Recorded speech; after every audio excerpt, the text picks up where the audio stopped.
Hey everyone, hope you're doing great. Welcome back to my channel. In today's video, we'll dive into what if Deku reached mythic form. Smash that subscribe button, and be sure to peek at the description below. Let's begin. The world had forgotten the color blue. The sky, once a canvas of cerulean hopes and sun-kissed promises, was now a bruised, perpetual twilight, choked with a roiling ceiling of black dust and toxic gray clouds. The air, thick enough to chew, carried the metallic tang of shed blood, the acrid bite of ozone from 1,000 misfired quirks, and the ghostly, cloying sweetness of decay. This was the heart of the Jaka City ruin, a place where geography had been replaced by grief, and the battlefield was a graveyard that had yet to settle its dead. Izuku Midoriya, known to the world as Deku, stood at the epicenter of this desolation. He was less a man and more a flickering effigy of pain, one for all. At a sustained and desperate 100%, was no longer a symbiotic power. It was a parasitic fire, consuming him from the inside out. His bones, reinforced by a lineage of strength, groaned under stresses they were never meant to endure, emitting audible, grinding protests with every shift of his weight. His muscles, bundles of impossibly dense fiber, screamed as they tore and knitted themselves back together in a constant, agonizing cycle. Emerald lightning, once a vibrant symbol of his burgeoning power, now crackled around him like a frantic, dying nerve. It was a cage of his own making, each bolt a fresh lash against his raw flesh. His hero costume, a testament to a dozen battles, was in tatters. The armored plates were shattered, the green fabric shredded and stained with a mixture of his own blood and the grime of the city. Through the rents in his gloves, his hands were a mangled ruin. Fingers were bent at unnatural angles, the skin split open to reveal the pearlescent white of bone. He tasted copper in the back of his throat, a constant companion for the last hour. He was alone. Not in the literal sense, the fallen were everywhere. To his left, a few hundred meters away, lay the colossal, motionless form of Gigantomachia, a mountain range felled by the combined, exhausted might of the remaining heroes. Near its hand, the half-and-half figure of Shoto Todoroki was on one knee, his left side steaming weakly, his right encased in a jagged prison of his own ice, a desperate, final attempt to cool his overheating body. Endeavor, the number one hero, was a heap of broken armor and scorched flesh, his signature flames reduced to pathetic, guttering wisps. Mirko, a warrior to her very core, was propped against a slab of concrete, both legs and an arm gone, her remaining eye fixed on the confrontation with a glare that promised murder. Even if her body could no longer deliver it, they were all broken.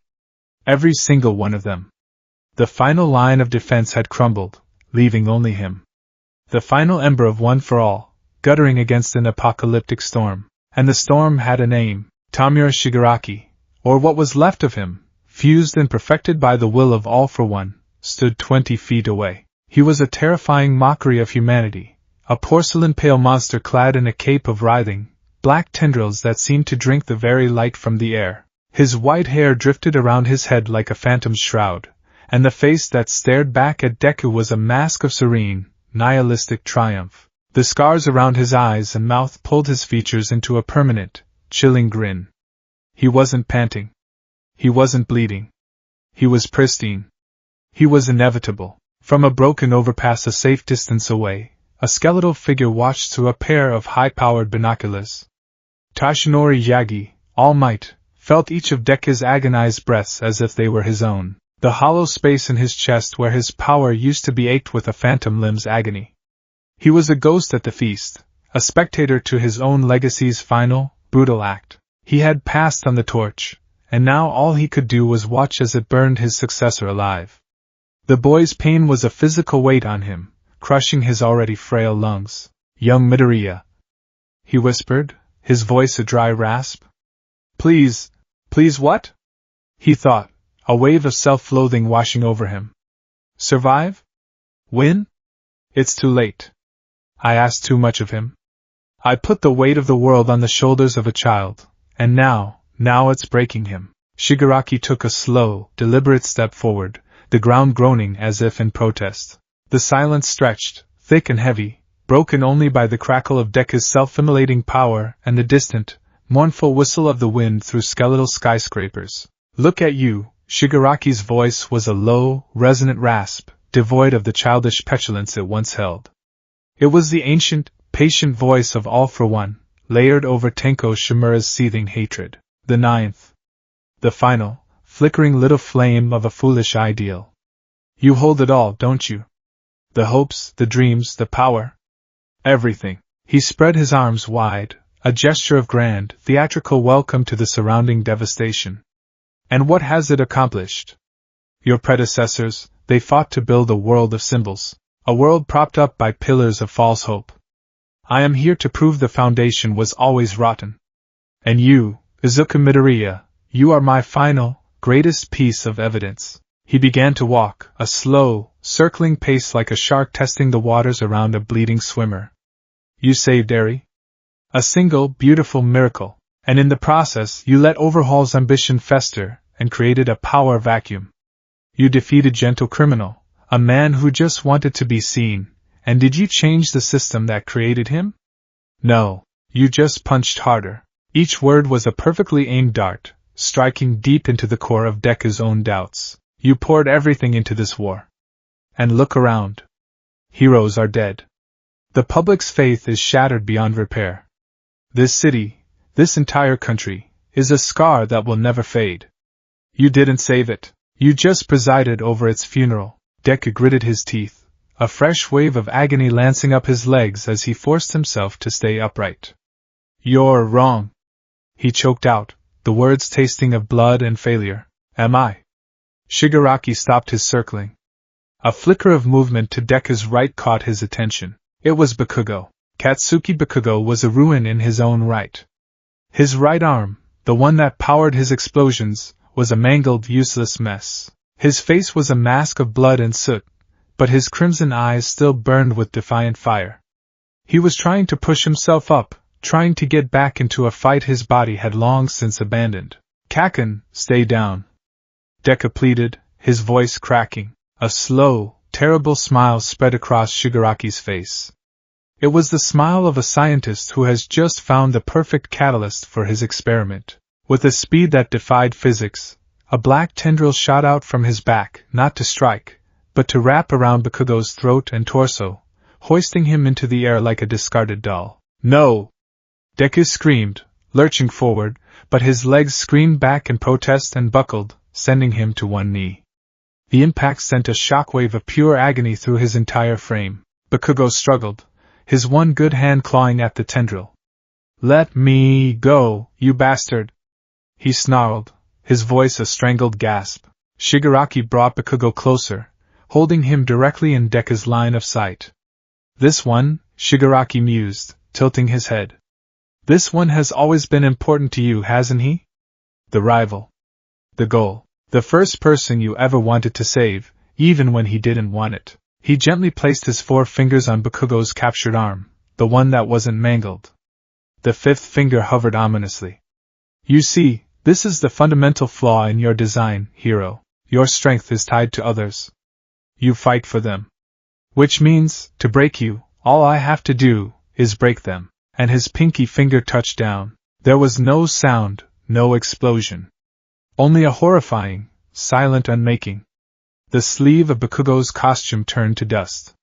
Then the skin beneath it. It started at the shoulder, a spiderweb of gray cracks that spread with sickening speed. The flesh didn't rot or burn, it simply ceased to be, flaking away into fine, gray powder that drifted away on the dead wind. Bakugo's body went rigid. A scream tore from his throat, raw and primal, a sound of such pure agony that it seemed to crack the very air. His defiant eyes widened in a mixture of terror and disbelief as he watched his own body disintegrate. Stop it! Deku roared, a wave of raw, uncontrolled power flaring from him. The ground around him shattered into a fine powder. Why should I? Shigaraki asked calmly, his gaze locked on Deku's, a predator savoring the kill. This is the point of the lesson. All your power, all your sacrifice, and you are still just a boy, forced to watch as everything you love turns to dust. This is the truth of the world, Izuku Midoriya. In the end, everything decays. Everything ends. All your straining, all your bleeding, it only ever delayed the inevitable. The decay spread, consuming Bakugo's shoulder, creeping down his chest. He was being erased, molecule by molecule. Through the pain, through the terror, Bakugo's eyes found Deku's. The screaming stopped, replaced by a choked, desperate rasp. "DKU." He coughed, blood and dust speckling his lips. "Win. You have to. Just win." That was it. That was the sound of the world breaking. For Izuku Midoriya, time seemed to slow to a crawl. He saw Bakugo's face, contorted in a final, defiant plea. He saw the cold, serene satisfaction in Shigaraki's eyes. He saw the dust that was once his friend, his rival, his oldest connection to the dream of being a hero, and something inside him snapped. It wasn't a muscle or a bone. It was deeper. It was the pillar of his spirit, the very foundation of his will. Shigaraki's words, a venomous litany of his failures, echoed in the sudden, vast emptiness of his soul. He's right. The thought was a cold shard of glass in his heart. I failed. I didn't save Sir Night Eye. I couldn't save the people in Jakku. I couldn't stop this. I couldn't even save Kaken. He felt the presence of the vestiges within him, a chorus of ghostly whispers that had been his strength and guidance. But now, their voices were faint, drowned out by the roar of his own despair. They were offering him their dregs, their last embers of power, but it wasn't enough. It would never be enough. 100% was his limit, and his limit was failure. He saw a montage of faces flash before his mind's eye. His mother, weeping in their apartment. All Might, giving him a thumbs up, his smile thin and strained. Uraraka, her face full of worry. Ida, adjusting his glasses, his expression grim.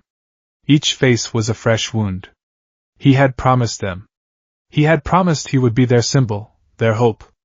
And he had led them all to this ruin. It hurts. It hurts so much. I just wanted to stop.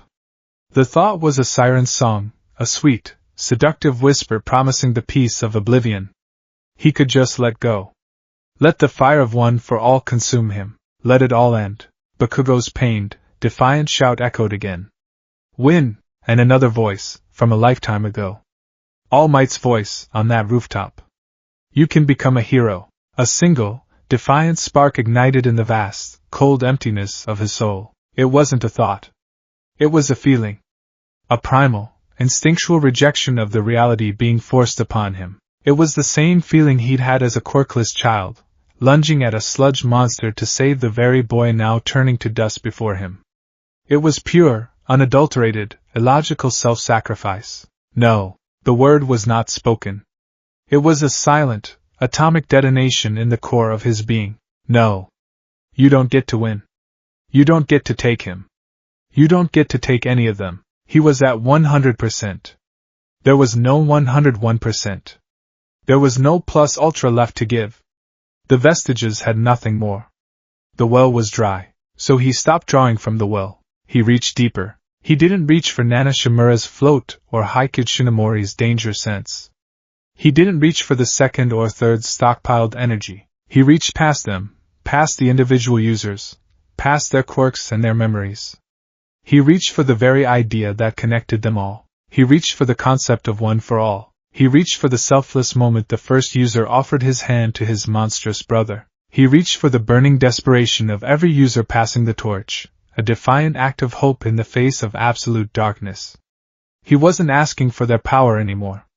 He was making an offering. He was laying his own soul, his individuality, his very existence, Izuku Midoriya, on the altar of that ideal. Take it, he screamed into the void of his own soul. Take all of me. My pain. My joy. My memories. My name. Take it all. But save them. Inside the metaphysical realm of one for all, the 8 ghostly figures of the vestiges stopped. They looked not at him, but through him, at the conceptual furnace he was stoking. They felt themselves not being drawn upon, but being pulled in. They were no longer advisors. They were becoming fuel. A silent, collective oar rippled through them. This had never happened before. This was not in the manual. This was not part of the plan. This was apotheosis. On the outside, the change was instantaneous and terrifying. The frantic, emerald lightning cage around Deku sputtered. It flickered once, twice, and then died, plunging him into a sudden, shocking stillness. The constant, grinding hum of 100% power vanished. For a single, eternal moment, all sound on the battlefield ceased. The wind held its breath. The dust hung motionless in the air. In the center of Deku's chest, where his heart should be, a single point of impossibly bright, white light appeared. Shigaraki, who had been watching with detached amusement, felt the first flicker of something he hadn't experienced since he was a terrified, powerless child: confusion. The hero's energy signature, a raging bonfire he could feel from miles away, had just vanished. It was gone. Then, the light in Deku's chest pulsed. A silent shockwave of pure, colorless energy radiated outwards. It wasn't destructive. It was clarifying. As it passed over Shigaraki, he felt a bizarre sensation, as if the very air was becoming heavier, more real. Deku's body began to dissolve. It did not burn or decay. It unraveled. Starting from his fingertips and toes, his physical form broke down into a cascade of motes of light, like a sandcastle surrendering to the tide.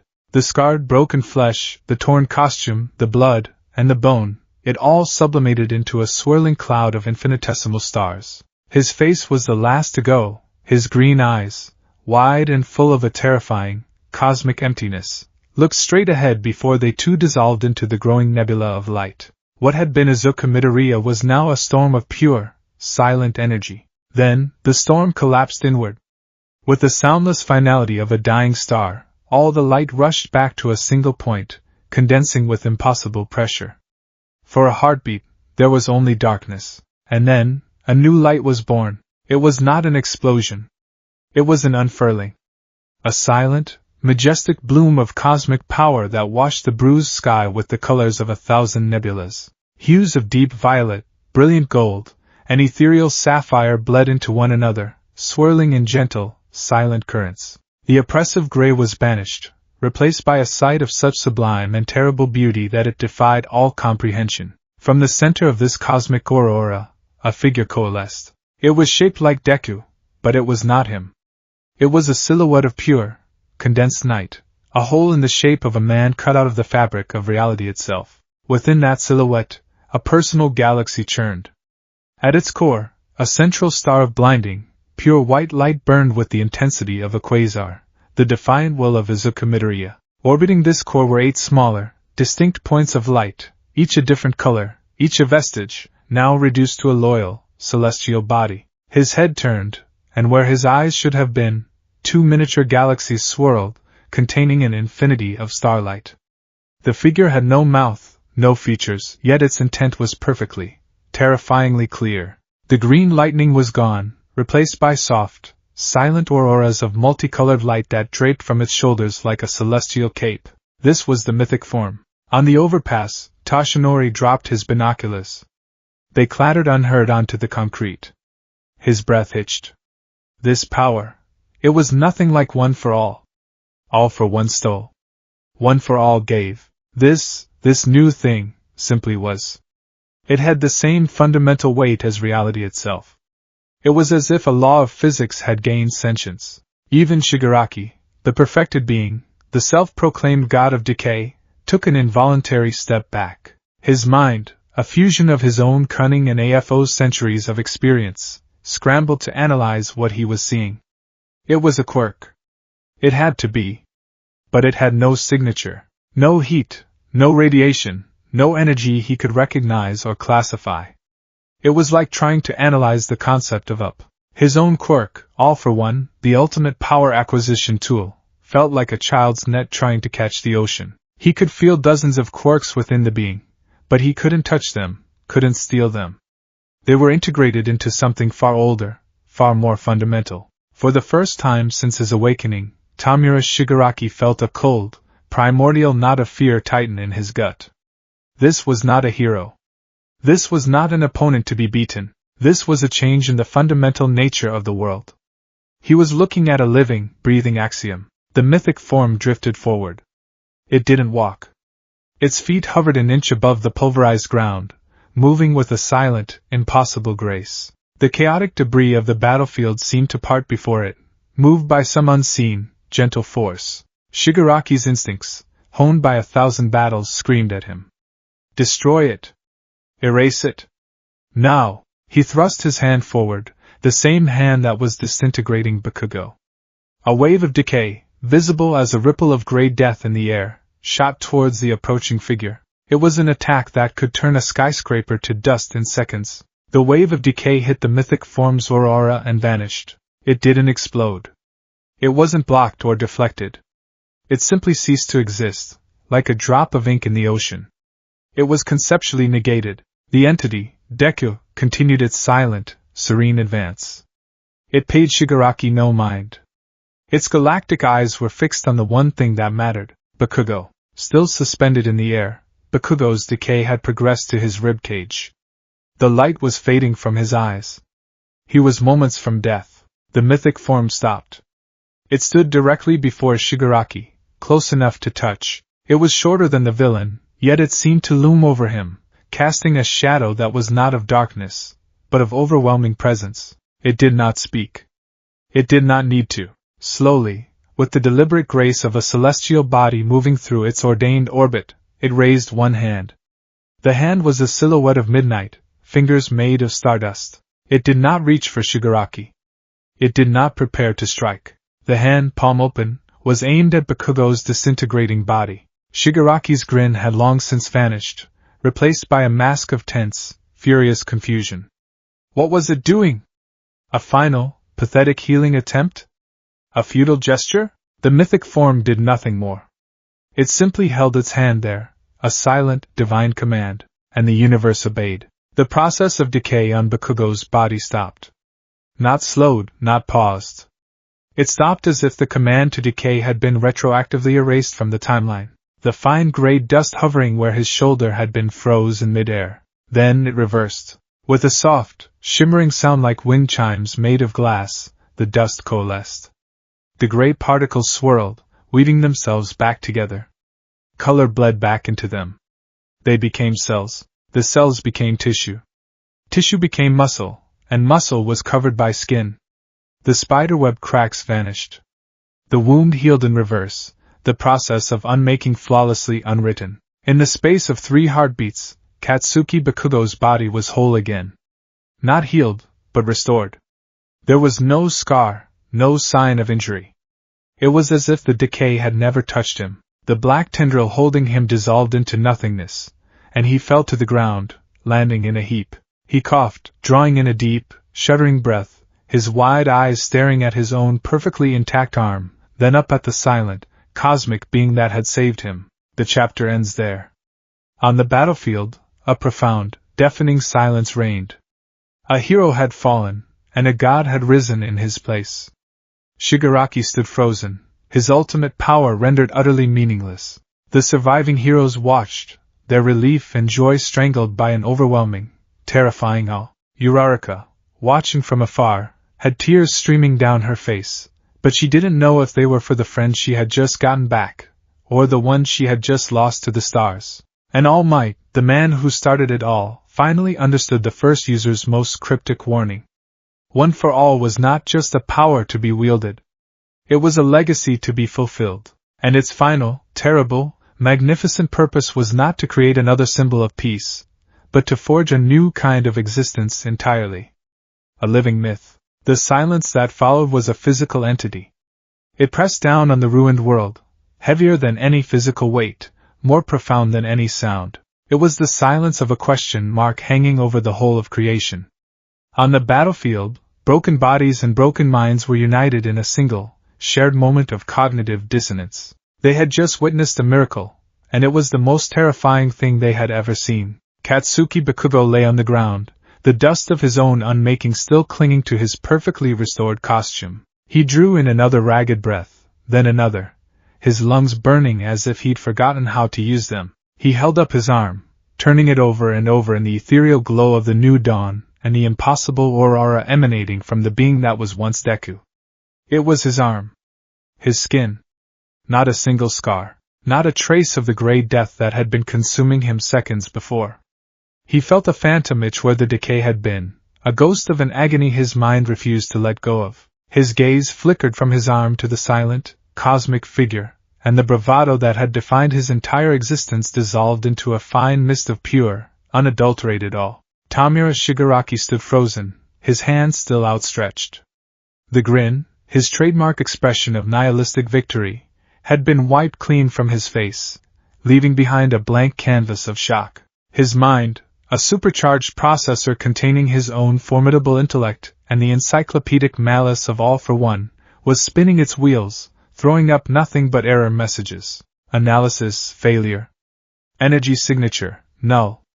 Threat level, incalculable. All for One's voice, a constant, smug whisper in the back of his consciousness, was for the first time in a century, silent. It too was processing, searching its vast library of stolen quirks and conquered foes for a precedent, a comparison, anything to grant context to the impossibility standing before them. It found nothing. This was off the map. This was a new color. What are you? Shigaraki finally breathed, the words stolen from him rather than spoken. The mythic form did not answer.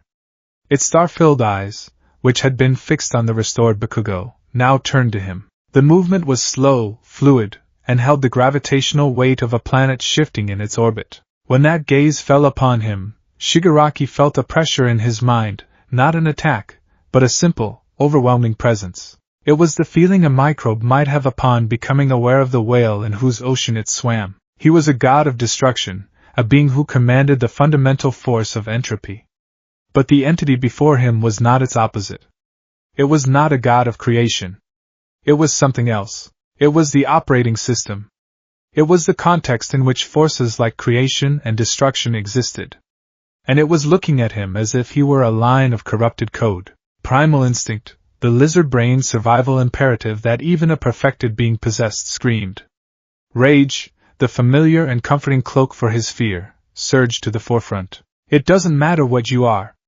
Shigaraki snarled, the sound thin and reedy in the immense quiet.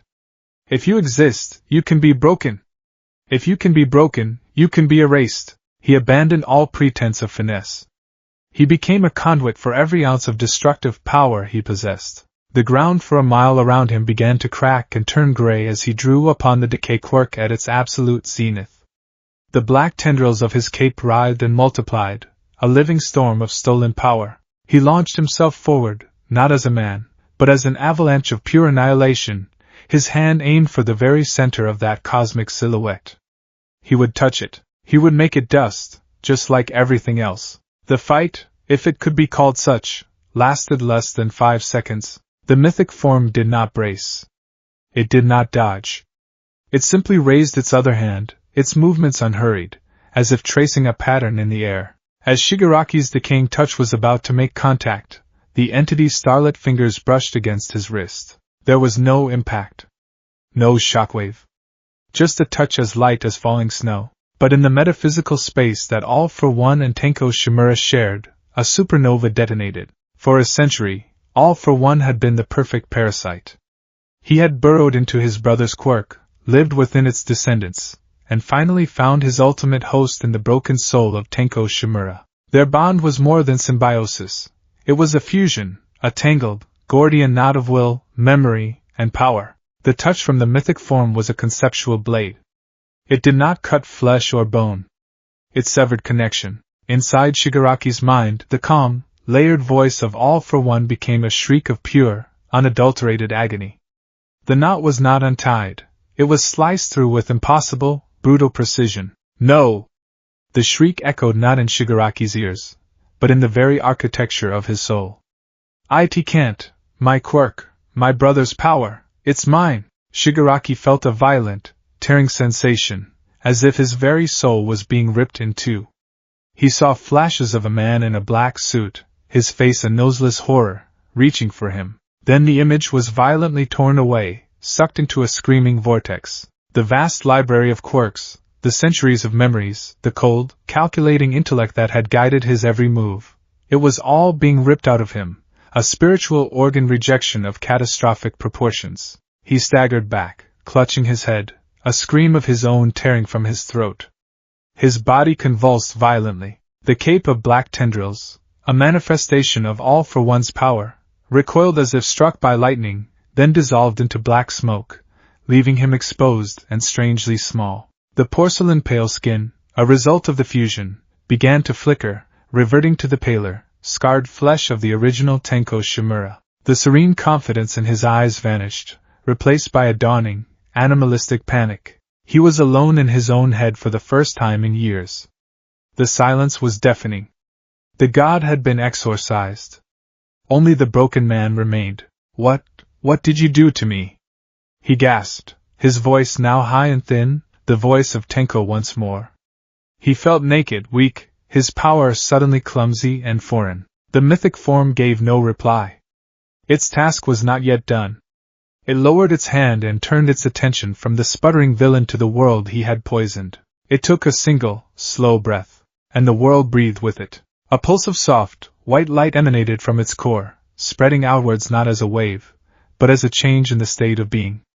It washed over the battlefield, silent and gentle. Where the light passed, the world was purified.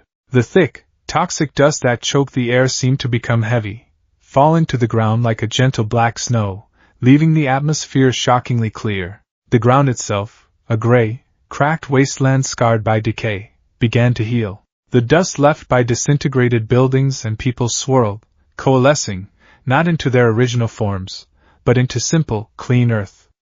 The gray retreated, replaced by the dark, rich color of soil. The lingering, cloying smell of death and rot was scoured from the air, replaced by a scent that no one present could place. Something clean, like petrichor and starlight, the smell of a world scrubbed clean. The effect on the watching heroes was profound. Shoto Todoroki, who had been struggling against the backlash of his own quirk, felt the oppressive heat around him vanish.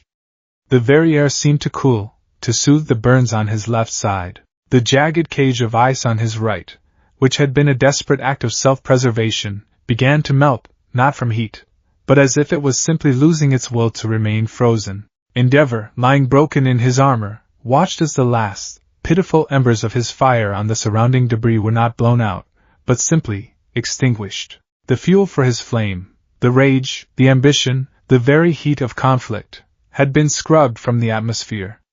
All that was left was a cold, tired ache. From a distance, the medics who were beginning to mobilize saw the change on their monitors. Atmospheric toxin levels, which had been lethally high, plummeted to zero in an instant. Radiation signatures from unstable quirks vanished. The very air became breathable. It was a miracle on a planetary scale, enacted with the silent, casual grace of a god wiping a slate clean. The purification wave washed over the fallen, living and dead.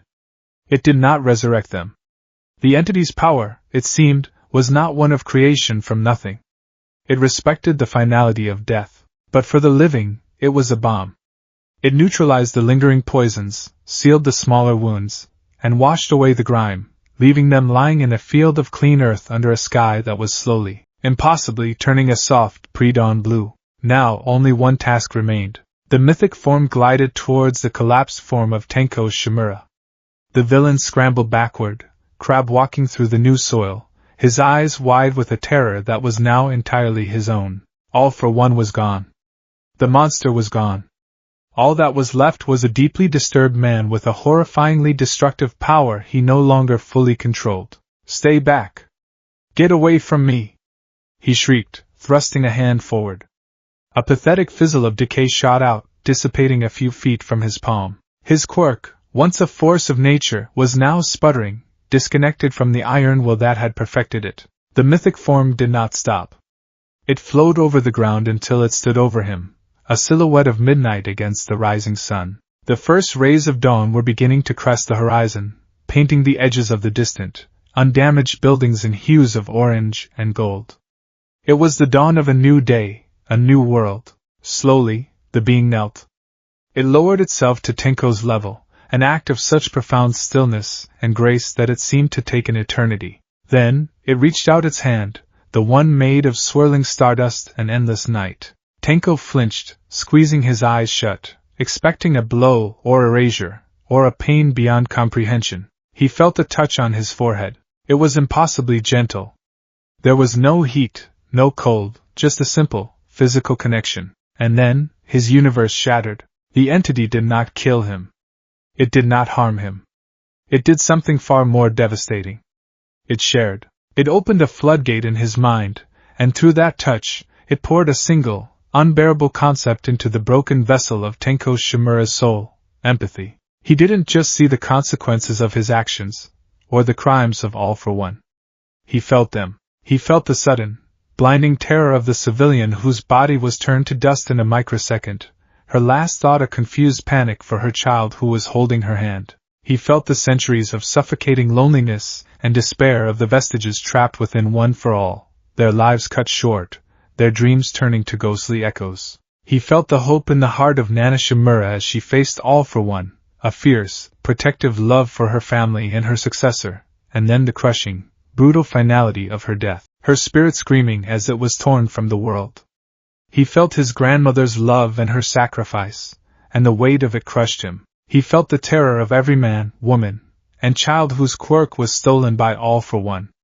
Not just the theft, but the aftermath. The hero whose flight was taken, who felt like a part of his soul had been amputated. The artist whose creation quirk was ripped away, leaving her with hands that could no longer bring beauty into the world. He felt their grief, their phantom limb agony, their quiet, desperate suicides in the years that followed. He was in his childhood home. He saw his dog, Manchan, and felt a surge of love, immediately followed by the sickening, dusty horror of his quirk manifesting. He felt the life fade from his pet, and this time, there was no dissociation, no mental shield. The pure, undiluted agony and guilt of that first act of destruction hit him with the force of a physical blow. He saw his sister, his mother, his father, and felt their fear, their pain, their last agonizing moments, not as a distant, hazy memory, but as a visceral, real-time experience. He was both the killer and the victim, trapped in a feedback loop of his own making. The torrent was endless. The weight of millions of lives, a tsunami of stolen hopes, broken dreams, and silent screams, all channeled through the quiet, gentle touch of the being before him. The sheer, crushing scale of the suffering that he and his master had wrought upon the world was too much. The human mind was not built to contain such a vast ocean of pain. His own hatred, the core of his being, the singular driving force of his life, seemed so small, so petty, so insignificant in the face of this cosmic ocean of sorrow. His desire to destroy everything felt like a child's tantrum in the face of a galaxy's grief. It broke him. Tenko Shimura stopped screaming. His body went limp. A single tear, the first he had shed since childhood, traced a path through the grime on his cheek. His eyes, which had been wide with horror, glazed over, staring into a distance filled with the ghosts of a million shattered lives. His will to fight, his will to destroy, his very will to be, was gone, snuffed out not by force, but by a dose of reality so concentrated, so pure, that it acted as a conceptual poison. He was left a catatonic shell, a man drowned in an ocean of empathy he never asked for. The mythic form withdrew its hand. Its work was done. The war was over. As the full disk of the sun finally cleared the horizon, bathing the purified battlefield in a brilliant, hopeful light, the entity slowly rose to its full height. It stood for a moment, a silent monument against the dawn, a stark black silhouette against the golden sun. Then, the light of its being began to fade. The cosmic aura that had draped from its shoulders thinned, becoming transparent before vanishing completely. The swirling galaxies in its eyes dimmed. The 8 orbiting points of light that were the vestiges spiraled inwards, absorbed back into the core. The brilliant central star, Izuku Midoriya's will, pulsed once, a final, weary beat, and then began to recede. The silhouette of midnight and stardust wavered. Color and texture began to bleed back into it. The unraveling process that had created it now played in reverse. Ethereal light solidified into matter. The tattered green fabric of a hero costume, the pale, scarred skin of a young man, the wild tangle of dark green hair. Izuku Midoriya reappeared, standing in the exact spot where his apotheosis had begun. For a single, solitary second, he stood upright, his eyes open but unfocused, seeing things far beyond the battlefield. Then, as if every string holding him up had been cut at once, his eyes rolled back into his head, and he collapsed. He fell like a stone, landing in a heap on the clean, dark earth, utterly still. He was unconscious before he hit the ground. The spell was broken. The world rushed back in. DKU. Uraraka's cry was the first sound to break the news silence. Medics!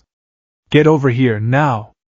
It was Ida, his voice booming with desperate authority, already trying to move despite his injuries. The first responders, who had been held back by the sheer impossibility of the scene, now surged forward. A team of medics in specialized gear sprinted across the field, their stretcher held at the ready. As they got within 20 feet of Deku's body, their equipment went haywire. The heart monitor on their portable defibrillator unit flatlined with a squeal of protest. The lead medic's radio hissed with violent static. A digital watch on another's wrist flashed 88:88 and died. What the hell? One of them muttered, shielding his eyes. There's some kind of field around him. An energy field. Recovery girl, observing from a command tent screen, leaned forward, her brow furrowed. Be careful. Don't touch him with your bare hands. The lead medic, a brave woman named Ito, knelt beside Deku's still form.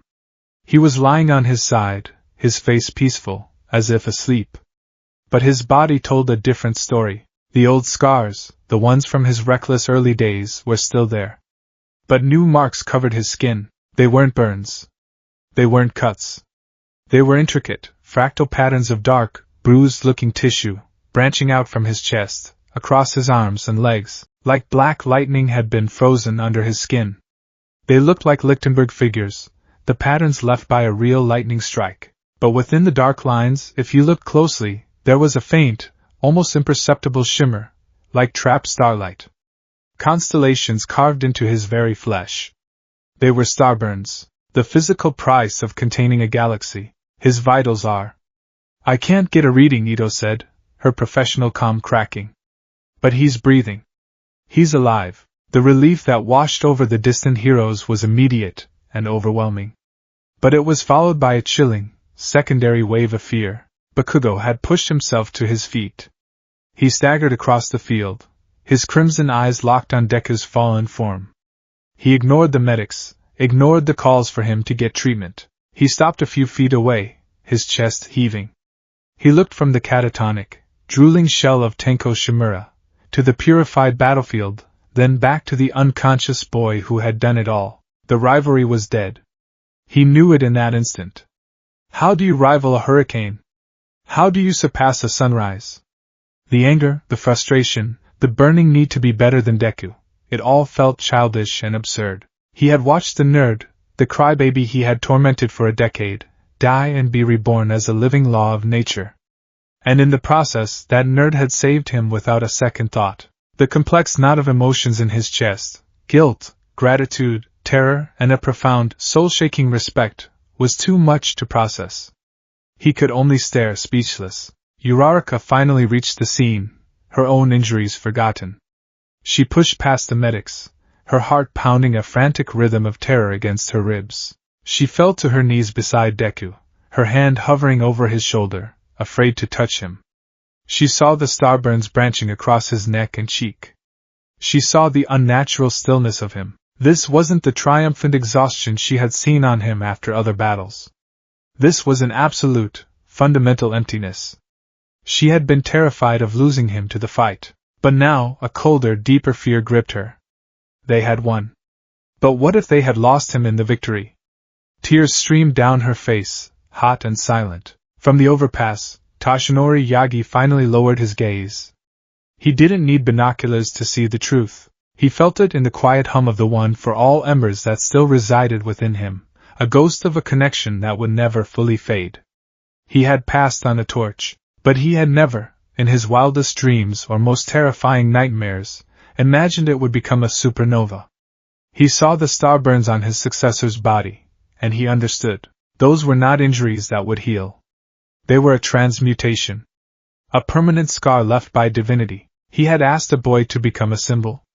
But the universe, in its terrible, literal way, had answered by turning him into a myth. And as he looked at the rising sun, a symbol of hope he himself had once embodied, All Might felt a deep, chilling dread settle in his soul. He feared, with a certainty that froze his blood, that the price for saving the world was the soul of the very boy who loved it most. The silence of the battlefield had been replaced by the sterile, hushed quiet of a tomb. Central Hospital's newly commissioned Sublevel 7 was less a medical ward and more a state-of-the-art containment facility, repurposed with frantic haste.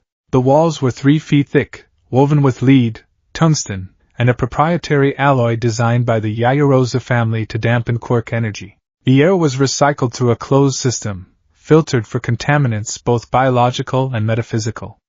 There were no windows. The only light came from recessed, analog light panels in the ceiling, casting a flat, shadowless illumination that bleached all color from the room. This was not a place for healing. It was a place for holding something incomprehensible. And at its center, in a technologically Spartan bed, lay Izuku Midoriya. He was in a coma. It was the simplest, and most inaccurate, diagnosis they had. A coma implied a sleeping mind, a body at rest. Izuku's body was anything but. Dr. Kenji Arisawa, head of Quirk Biological Studies and a man who had dedicated his life to quantifying the unquantifiable, stared at the single piece of functioning equipment in the room, a seismograph. It was an archaic choice, but the only one that worked. Its needle trembled constantly, sketching a low, steady hum of vibration that emanated from the boy on the bed. It wasn't a tremor. It was a resonance, as if the patient himself was a massive, silent tuning fork. Report, a voice commanded from the observation booth's intercom. The booth, shielded by a triple layer of quirk-resistant glass, housed the remnants of the Hero Public Safety Commission and a handful of terrified government officials. Arisawa sighed, running a hand through his thinning hair. The report is the same as it was an hour ago. Patient's condition is stable but undefined. Elaborate, doctor, the voice pressed, impatient. Elaborate on what? Every diagnostic tool we have is useless, Arisawa retorted, his professionalism worn thin by 3 days of utter futility. We tried a portable MRI. The magnetic coils melted. We tried a digital EEG. The monitor displayed what my technician colorfully described as the birth of a new god before shorting out. A simple electronic thermometer reads as a string of binary code. He is surrounded by a passive, localized field that nullifies or scrambles any complex electronics that come within 10 meters. It's not EMP, it's more fundamental. It's like the laws of physics are shy around him. He gestured to the boy's body. Izuku looked peaceful, his chest rising and falling in a slow, steady rhythm. But the starburns were a terrifying roadmap of the power that had remade him. They crawled up his arms, branched across his chest, and spiraled around his legs. They were dark, like deep bruises, but in the sterile light of the room, they held a faint, captured shimmer. They were not on his skin. They were in his skin, woven into his very cellular structure. We managed to get a blood sample, Arisawa continued, his voice dropping. Using an old-fashioned, analog microscope. We needed to. The results. The results defied biology as we know it. He paused, collecting his thoughts. His cells are not dying. There is no necrosis from his previous injuries. In fact, there is no cellular decay at all. It's as if the process of apoptosis, natural cell death, has been switched off. But they're not cancerous. They are stable. Perfectly so. The mitochondria, the powerhouses of the cell, are glowing, not metaphorically. Under the microscope, they emit a faint, visible light. His entire cellular structure has been rewritten. He isn't just a boy with a powerful quirk anymore. He is, on a fundamental level, composed of something new. He's a self-sustaining biological system powered by an energy we have no way of measuring. A heavy silence answered him from the booth. The implications were staggering. Aging, disease, injury, had they become irrelevant concepts for him? The door to the ward hissed open, and a small, elderly figure entered. It was Recovery Girl, her usual stern demeanor replaced by a profound weariness that seemed to add decades to her age. She held a clipboard with paper charts, the only reliable method of record-keeping in this room. Any change, Shizenji? Arisawa asked, his voice softening with respect. She shook her head, her gaze fixed on Izuku. His body temperature is a constant 37 degrees Celsius. His heart rate is a steady 60 beats per minute. He breathes. By all external, analog measures, he is a perfectly healthy young man in a deep sleep. Her voice was laced with a frustration that bordered on despair. But it's a lie. It's the stillness of a statue, not the peace of a resting body. I tried to use my quirk on him, on the day he was brought in. Arisawa's eyes widened. And, nothing, she said, the word heavy with failure. It was like kissing a block of granite. My quirk requires stamina, a life force to work with, to amplify the body's own healing process. When I kissed his forehead, I felt nothing. No fatigue, no energy transfer. It was like there was a barrier, a wall of glass between his life force and the rest of the world. I can't heal him because, according to my quirk, there is nothing to heal. The boy who broke his bones more times than I can count is now beyond my help. Her words hung in the air, a final confirmation of the terrifying truth. Izuku Midoriya had passed beyond the boundaries of human medicine. He had become a medical singularity. What do we do? Arisawa whispered. Recovery Girl looked at the boy, her expression a mixture of clinical curiosity and grandmotherly concern. We wait, she said softly. We watch, and we pray that the Izuku Midoriya we know is still in there, and that he can find his own way home. Toshinori Yagi had made the corner chair his home. He had been there for 3 days, a gaunt, skeletal sentinel at the foot of his successor's bed. He refused to leave, subsisting on protein packs and the bitter coffee a sympathetic nurse would sneak him. He had become a fixture in the room, as much a part of the sterile environment as the humming analog lights and the trembling seismograph. He looked at the boy, and a chasm of guilt opened within him, so vast and deep he feared he would fall into it and never find the bottom. He had done this, not Shigaraki. Not all for one. He had found this bright, determined, impossibly selfless boy and burdened him with a legacy that was both a gift and a curse. He had trained him, pushed him, urged him to go plus ultra, never once truly considering what the absolute limit of that phrase might be. He had watched the boy break his body time and again, and he had praised his spirit, seeing only the makings of a great hero, not the slow self-destruction of a child trying to live up to an impossible ideal. I passed on a torch, he thought, the metaphor tasting like ash in his mouth. But it has become a supernova. A fire so bright it is consuming the very heart of the star that birthed it. He remembered the battlefield. The sight of that silent, cosmic figure was burned into the back of his eyelids. It was majestic, divine, and utterly inhuman. It had saved them all, but Toshinori couldn't shake the chilling image of Izuku's empty eyes as his body dissolved into light. It looked like an ascension, but it felt like an erasure. His hand drifted to the inside pocket of his oversized jacket, his bony fingers brushing against the worn leather of a small, tattered notebook. It wasn't one of Izuku's. It was far older. It was a copy he had painstakingly transcribed from the original journals of the first user, Yoichi Shigaraki. For decades, it had been a historical curiosity, a relic. Now, it was the only thing in the world that might hold an answer. He pulled it out, its pages yellowed and fragile. He had read it 100 times in the last 3 days, the cryptic, fragmented sentences looping in his mind. The first user, trapped and dying, had possessed only a sliver of the quirk's future potential, but he seemed to have a terrifying, prophetic intuition about its final destination. He found the page he was looking for, the ink faded, the handwriting hurried and desperate. It is more than a tool. It is a vessel. We pour ourselves into it, our will, our hope. But the vessel grows with each edition. I fear the day the tide within becomes greater than the vessel itself. What happens when the hero is no longer carrying the quirk, but the quirk is carrying the hero? Toshinori's breath hitched. He had always interpreted that as a warning about the physical strain, the burden of the stockpile. He saw now how naive he had been. It was a metaphysical warning. He read on, his eyes scanning the frantic script. The finality. AFO seeks to be the end of the story, a singular voice. OFA seeks a chorus. But a chorus can be deafening.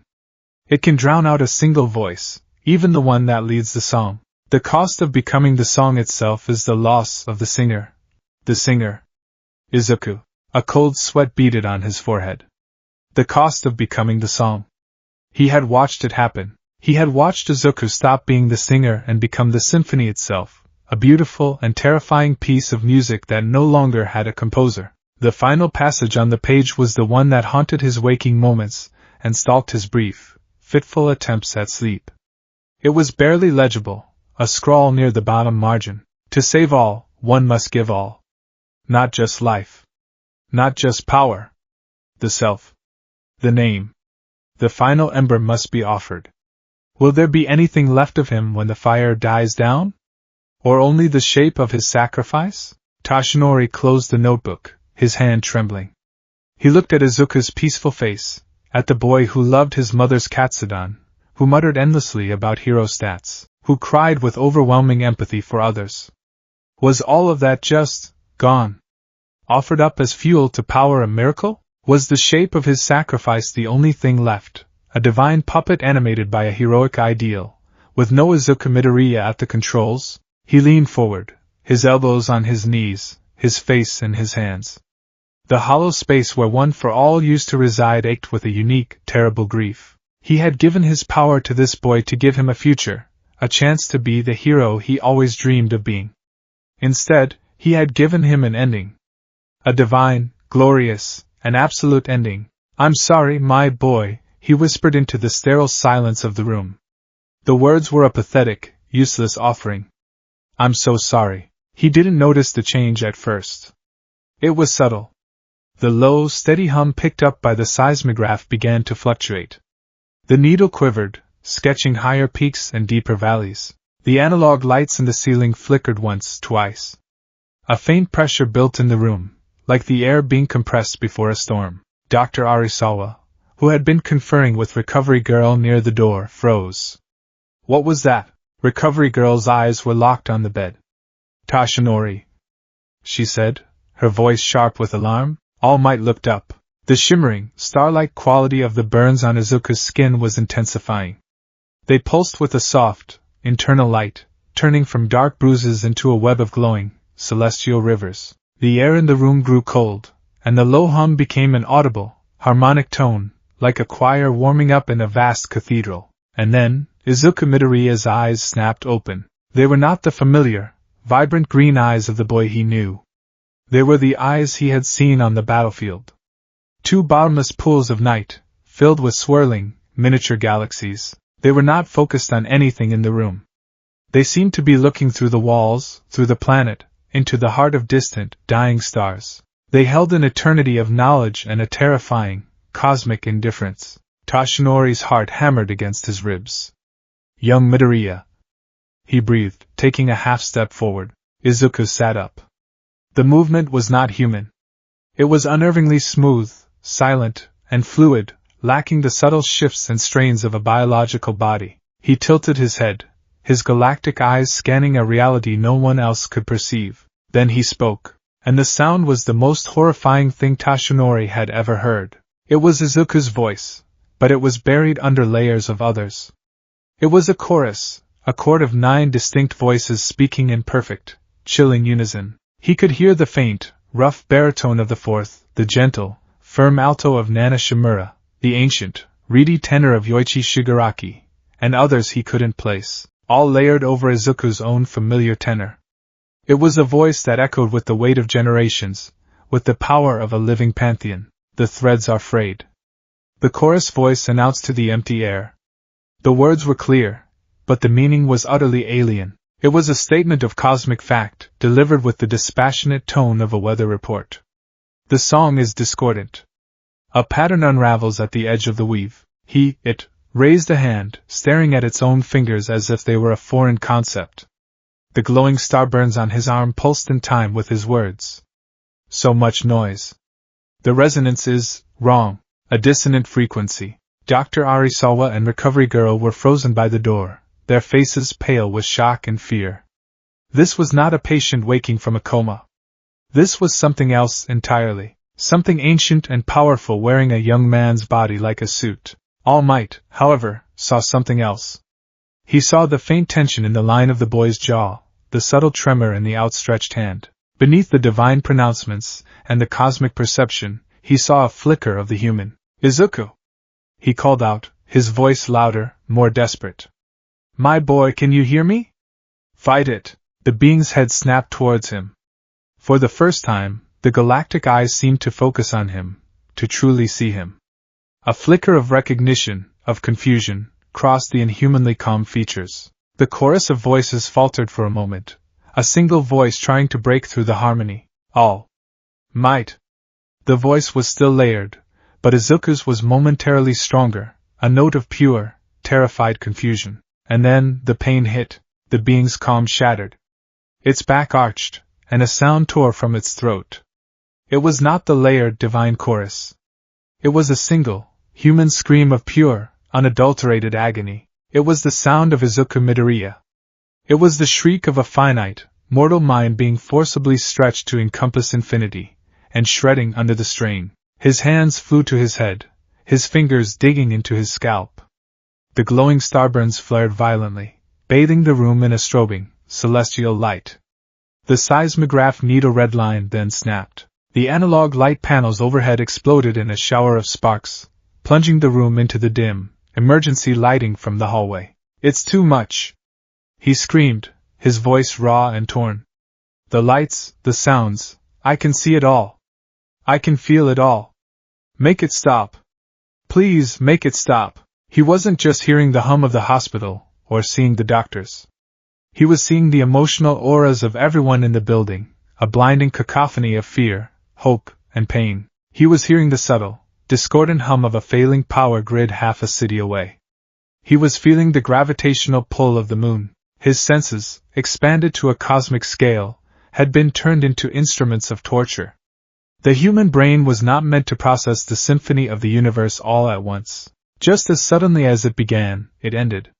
The light in his starburns faded back to a dull shimmer. His body went limp, and he collapsed back onto the bed, unconscious once more, leaving a ringing silence in his wake. In the flickering emergency light, the three adults stood frozen, their hearts pounding. Dr. Arisawa was leaning against the wall, breathing heavily. Recovery Girl had her hands over her mouth, her eyes wide with horror. But All Might finally understood. He looked at the still form of his successor, at the tear tracks glistening on the boy's cheeks, and a new, terrible clarity washed over him. The problem wasn't just physical. The cryptic warnings from the first user weren't about a metaphorical death. The battle for the world was over, but the war for Izuku Midoriya's soul had just begun. He wasn't fighting Shigaraki anymore. He was fighting the godhood that had saved them all. He was a prisoner in his own, newly infinite mind, and he was in absolute agony. And they, the people who were supposed to protect him, were utterly powerless to help. Consciousness was a lie. There was no waking or sleeping. There was no beginning or end. There was only the is, a state of being so vast, so all-encompassing, that the very concept of a singular, personal awareness was a statistical improbability, a fleeting spark in an endless, churning void. This was the first truth Izuku Midoriya learned in the world within. His mindscape, the place where he had once communed with the vestiges of One for All, was gone. The familiar dark, shadowy room, a void punctuated by chairs and the comforting, ghostly presence of his predecessors, had been shattered. It had not been expanded or renovated. It had been annihilated, its conceptual walls torn down, and its matter used to build a cathedral of infinity. Now, his consciousness floated in the heart of a living cosmos. There was no up or down. No floor or ceiling. Only an endless expanse of deep, velvety black, threaded with the swirling, vibrant colors of 1,000 nascent galaxies. Nebulas of emerald green, the color of his own lightning, spiraled lazily into clouds of sapphire blue and ruby red. Rivers of pure, golden light, like captured sunbeams, flowed through the darkness, connecting shimmering, distant star fields.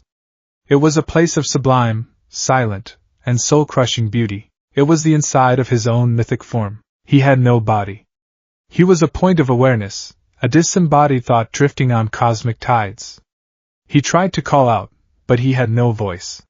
He tried to reach out, but he had no hands. The very tools he used to define himself, his senses, his physical form, his voice, were absent. He was a ghost in a machine of his own creation. The second truth he learned was that he was not alone. And it was a terrifying lack of solitude. The vestiges were here. But they were not the distinct, personable figures he had come to know as his mentors and friends. They were no longer Nana Shimura with her warm smile, or Yoichi Shigaraki with his kind, weary eyes. They were constellations, high above, or below, or to the side, for direction was meaningless here, burned a cluster of 8 brilliant, distinct stars. Each one pulsed with a unique color and a silent, powerful rhythm. That was Nana, a beacon of warm, compassionate magenta. Over there, a sharp, fiercely burning point of crimson light, the second user, his will as sharp and unyielding as ever. A cool, patient, deep blue star represented Hikishinomori, the fourth, his aura of quiet caution still palpable. They were not separate from him. Their light, their very essence, bled into his own consciousness. It wasn't a conversation. It was a constant, overwhelming infusion. He felt Nana's boundless love for her grandson, Tamura, a grief so profound it was a black hole of sorrow, pulling at the edges of his own thoughts. He felt the second seething, righteous fury at all for one, an anger so pure and hot it threatened to sear his own capacity for reason. He felt the forced paranoia, the constant, gnawing anxiety of a man who lived his life in hiding, a subtle, chilling whisper that told him he was always in danger. Their memories were his memories.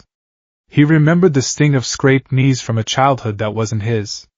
He tasted food he had never eaten, felt the embrace of lovers he had never known. He experienced the shock and pain of 8 different deaths, each one a sharp, brutal psychic wound reopening again and again. Their hopes, their fears, their triumphs, and their regrets, they were all his now, a chaotic, contradictory storm of experience raging within his single, fragile point of awareness. This was the chorus he had heard when he'd woken up. The blending of 9 voices into one. Here, in the heart of the power, there were no distinct voices. There was only the symphony, and its cacophony was tearing him apart. He fought against it, a desperate, primal instinct for self-preservation kicking in.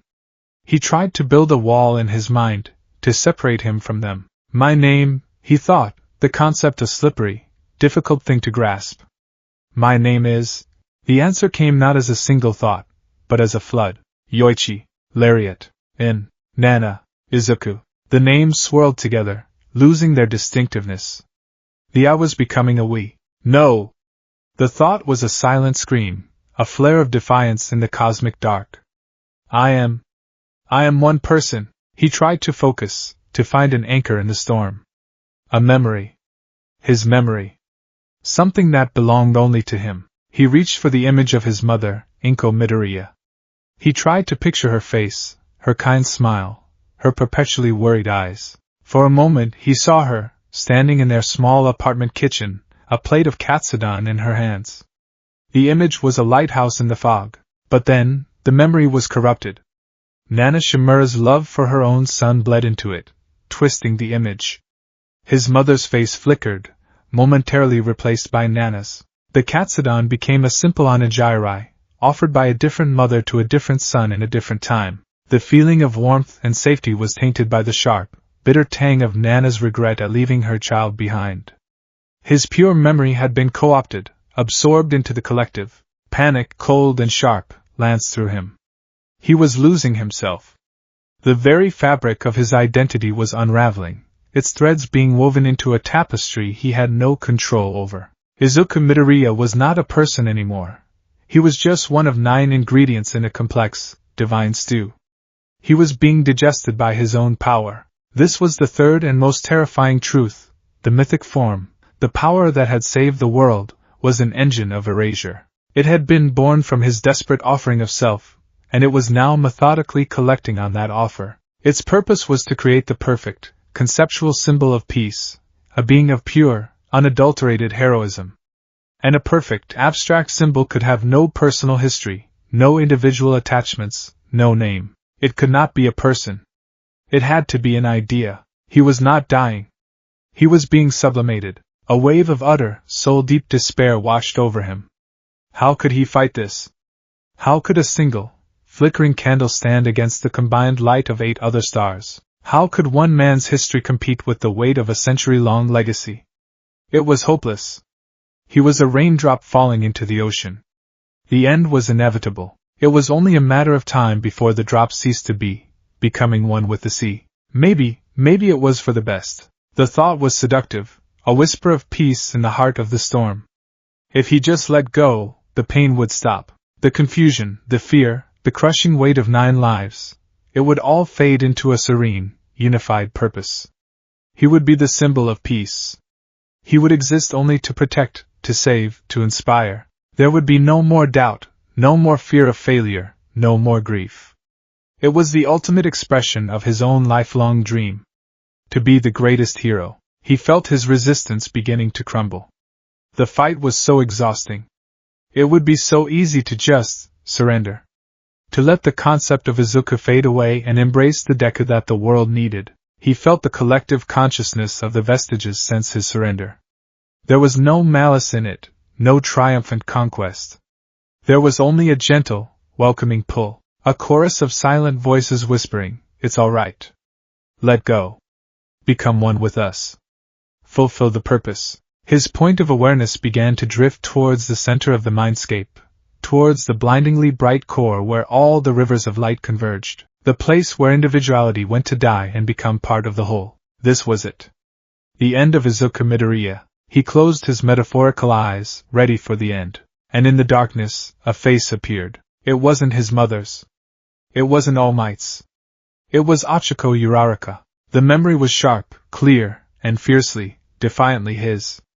It was from the entrance exam, a moment seared into his soul long before he had truly inherited One for All, before the vestiges were anything more than a theoretical concept. He saw her floating, her face pale, her leg trapped under a slab of rubble. He saw the zero-pointer, a monstrous titan of metal and indifference, bearing down on her, and he felt the surge of emotion that had propelled him into action. It wasn't a heroic calculation. It wasn't the influence of another's will. It was the simple, gut-wrenching terror of seeing a kind person in mortal danger. It was the moment the quirkless, powerless Izuku Midoriya decided that his own life was worth less than hers. She looked so nice. His past self thought, a simple, profound observation that had changed the course of his life. He remembered the feeling of his legs coiling, the desperate, suicidal leap. He remembered his fist connecting with the metal, the shattering of every bone in his body, and the triumphant, painful roar that had torn from his own throat. That moment. That single, defining moment of selfless, reckless action. It belonged to no one else. It was his. It was the bedrock upon which his entire heroic journey was built. The memory was an anchor. The drift towards the core slowed. The welcoming pull of the collective faltered, confused by this sudden, fierce assertion of individuality. Another memory surfaced, ignited by the first. Bakugo. Chained and muzzled at the sports festival, his crimson eyes blazing with a fury that was part protest, part humiliation. He remembered the anger he'd felt then. Not for himself, but for his rival. The feeling that the world was disrespecting Kaken's power, his drive. The paradoxical urge to both defeat him and defend him. That complex, frustrating, and unbreakable bond was his and his alone. He remembered Bakugo's desperate, final scream from the battlefield. Win! It wasn't a request for a symbol to be victorious. It was a command from one person to another, a plea from Katsuki Bakugo to Izuku Midoriya. A third memory broke through the surface. All Might, skeletal and bleeding on a rooftop, rained plastering his blonde hair to his skull, and his words, the most important words Izuku had ever heard. You can become a hero! That promise hadn't been made to the ninth user of One for All. It hadn't been made to a vessel. It had been made to a quirkless, crying teenager who had nothing to offer but a hero's heart. That moment was the genesis. It was the seed from which everything else had grown. The vestiges were the soil and the water, but he was the seed. More anchors slammed into the bedrock of his soul. Ida, his hand on Izuku's shoulder, and Hosu, pulling him back from the brink of vengeful hatred. Todoroki, fire and ice erupting from his body, finally accepting his own power because of Izuku's stubborn refusal to give up on him. Eri, her small hand clutching his, the warmth of her touch grounding him as he fought Overhaul. His mother, weeping with relief, hugging him so tightly it hurt. I'm so proud of you, Izuku. These were not just memories. They were connections. They were external points of reference that defined who he was. They were the threads that wove the tapestry of Izuku Midoriya. The vestiges had a history that stretched back a century, a powerful internal legacy. But his history was written on the hearts of the people he had saved, the friends he had made, the rivals he had fought. His legacy was external. He was not just a vessel for the past. He was an anchor for the future. The seductive pull of the collective consciousness was gone, replaced by a wall of his own making. A wall built not of defiance, but of love. My name is Izuku Midoriya. The thought was no longer a question. It was a statement. A declaration of existence. I am the son of Inko Midoriya. I am the successor of All Might. I am the friend of Achiko Uraraka and Tenya Ida. I am the rival of Katsuki Bakugo. I saved Eri. I am here. With each declaration, his point of awareness grew brighter, more solid. He was no longer a drifting mote of dust. He was a spark, then a flame, then a star in his own right, burning with a light that was entirely his own. The other 8 constellations, the vestiges, did not retreat. They watched him, their light pulsing with a new emotion. It wasn't confusion or anger. It was respect. The cacophony in his mind began to quiet. The constant bleed of their emotions and memories didn't stop, but it became less of a storm and more of a chorus. He could distinguish their individual voices again, not as an assault, but as a harmony supporting his own melody.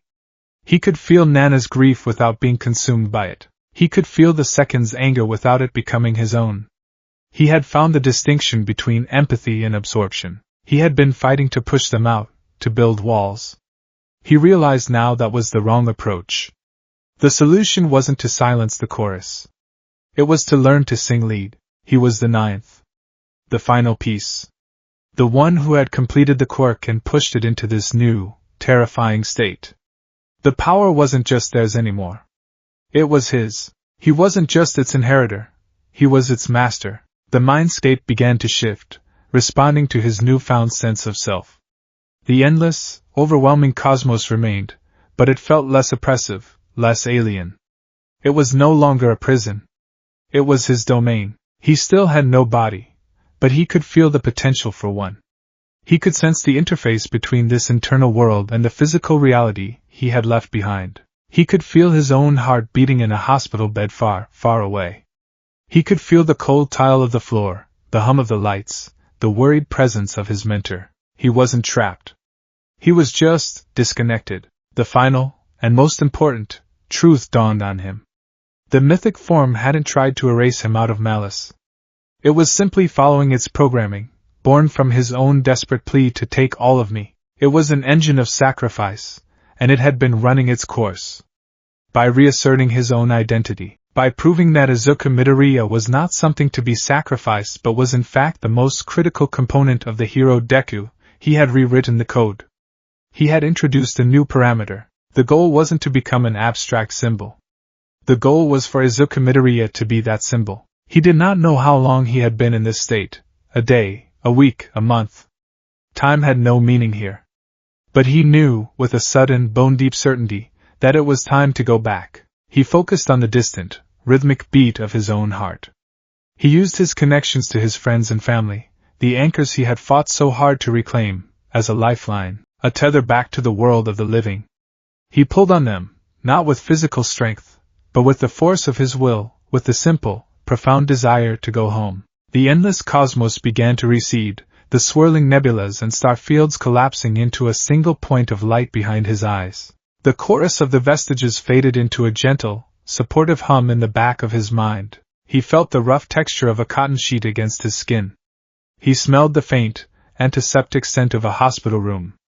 He heard the quiet, rhythmic beeping of a machine. The sensory input was sharp, distinct, and blessedly singular. It was not the overwhelming flood of cosmic data. It was just a room. His room. With a monumental effort he marshaled the connection between his mind and his body, a link that felt rusty and disused. He sent a command. Open your eyes. In a quiet, sterile room in the sublevels of Central Hospital, a boy who had been in a coma for 3 months slowly, deliberately, opened his eyes. And for the first time since the final battle, they were not filled with the light of distant galaxies. They were simply green. He took a breath. It was his breath. He had found his way back from the edge of infinity. He had stared into the face of his own erasure, and had answered with the simple, unshakable truth of his own name. His single, coherent thought, a silent declaration of victory that echoed through the now tamed cosmos within him, was clear and absolute. I am Izuku Midoriya. 3 months. In the grand, sweeping timeline of history, 3 months is a blink. A footnote. But in the fractured, post-war landscape of Japan, it had been an eternity. An age of uneasy silence, of frantic rebuilding, and of a deep, pervasive fear that clung to the air like the dust that still settled from the sky on windy days. The war was over. All for One, the demon king of Japan's underworld, the specter that had haunted heroes for a century, was gone. His chosen vessel, Tamura Shigaraki, was no longer a threat. He was now a permanent resident of Tartarus's deepest, most isolated cell, a catatonic man lost in a mental prison from which he would never escape. The Paranormal Liberation Front had shattered, its leaders dead or incarcerated, its armies of followers scattered to the winds. By all metrics, it was a victory. But it did not feel like one. The world had not simply been scarred. Its very foundations had been cracked. The televised images from the final battle, the cities turned to dust, the heroes broken and bleeding, and the final, terrifying apotheosis of Deku, had been broadcast globally. The footage was analyzed, debated, and dissected ad nauseum. It played on a constant loop in the public consciousness, a shared trauma that refused to fade. The symbol of all might, the pillar that had held up society for a generation, had been based on a simple, reassuring premise: an overwhelmingly strong man who would always be there to save you with a smile. The new symbol, the cosmic entity that had ended the war, offered no such comfort. It had not smiled. It had not spoken. It had simply acted. It had rewritten reality with the silent, casual omnipotence of a god, and in doing so, had introduced a new, terrifying variable into the human equation. Power on that scale was not reassuring. It was existentially horrifying. In the vacuum left by the collapse of both the hero system and Shigaraki's destructive ideology, a new philosophy began to take root. It didn't spread through violence or overt villainy, but through quiet chat rooms, encrypted forums, and whispered conversations in the refugee camps and rebuilding sites. It was a philosophy of profound distrust for the great man theory of history. It argued that individuals with godlike power, be they villains like All for One or saviors like the being that had appeared in Jaku, were not pillars, but cages. They stunted humanity's growth, fostered dependence, and inevitably led to cataclysm when they fell or clashed. This burgeoning movement called themselves the Unfettered. Their leader was not a monster or a muscle-bound thug. He was a man known only by the handle logos. He never showed his face, communicating only through text and a voice modulator that rendered his speech a calm, androgynous monotone. He was a charismatic ideologue, a philosopher king for the disillusioned masses. His writings, circulated as digital samizdat, were elegant, persuasive, and terrifyingly logical. For a century, one of his most popular essays read, "We have lived under the shadow of demigods. We outsourced our safety, our agency, to individuals whose power defied the natural order. We celebrated All Might for his strength, never questioning the inherent danger of a world that required such a man to police it. We have now witnessed the endgame of this paradigm, a clash of titans that leveled our cities and brought us to the brink of annihilation. The so-called miracle of Jaku was not a salvation. It was a warning. It was the universe showing us the next escalation in this divine arms race. What happens when this new God decides and knows what is best for us? What happens when its will conflicts with our own? True freedom, true strength, can only be found when humanity learns to stand on its own 2 feet, unburdened by the whims of the gods who walk among us. We must be unfettered. The unfettered were not villains in the traditional sense. They did not seek wealth or destruction. They sought a paradigm shift. They quietly recruited disillusioned ex-heroes, brilliant engineers who had lost faith in support gear, and everyday citizens terrified of the next Shigaraki, or the next Deku. Their methods were subtle. They disrupted hero networks with sophisticated cyber attacks, spread anti-hero propaganda that was just plausible enough to be corrosive, and developed technology designed not to mimic quirks, but to nullify them. They were building an arsenal for a war of ideology, preparing to unchain the world from its heroes, by force if necessary. The Hero Public Safety Commission, now a gutted and toothless bureaucracy, was dimly aware of their existence but had no idea of their scale or their leader's true identity. They were a cancer growing in the body politic, and no one had found the scalpel to cut it out. This was the world into which Izuku Midoriya finally woke. His return to consciousness was not a sudden, dramatic gasp. It was a slow, gentle drift, like a diver ascending from an impossibly deep ocean. He woke in the sterile silence of the sub-level 7 ward, the first thing he saw being the tired, relieved face of his mentor, Toshinori Yagi. The days that followed were a blur of quiet observation and gentle reacclimation. The passive energy field that had scrambled electronics around him had receded, becoming dormant. The starburns on his skin, while still present, had faded from glowing rivers of light to intricate, dark gray patterns that looked more like complex tattoos than injuries. He could be touched. He could be scanned. By all medical accounts, he was, miraculously, just him. But he wasn't. The world was too loud. Too bright. Too much. His first walk outside the ward, down a quiet hospital corridor, was an agonizing ordeal. The murmur of conversations from rooms down the hall was a cacophony. The fluorescent lights buzzed with an almost unbearable intensity. But it was the people that were the worst. As a nurse passed him, her face a mask of professional calm, he didn't just see her. He saw her. He saw the pale blue aura of weariness that clung to her shoulders. He saw the shimmering, golden spike of anxiety in her chest as she worried about her son's upcoming exams. He saw the deep, steady green of her compassion for her patients. It wasn't a psychic power. It was a new layer of sensory input, as natural and involuntary to him now as breathing. He was seeing the emotional and spiritual state of everyone around him, a constant, dizzying tapestry of light and color that threatened to overwhelm him. He learned to cope by focusing, by narrowing his perception to a single point.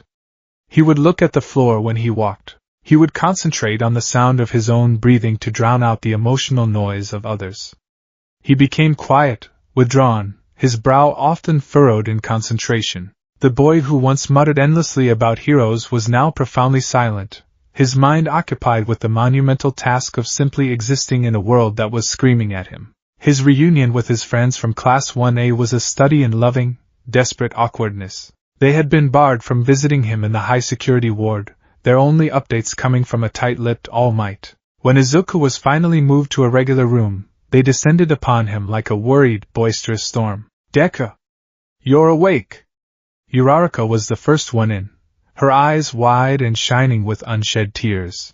"Midoriya! It is a profound relief to see you conscious and ambulatory." Ida chopped the air, his movements a little too sharp, betraying his own frantic relief. The room filled with the familiar, beloved voices of his friends. Kirishima gave him a teary-eyed grin and a thumbs up.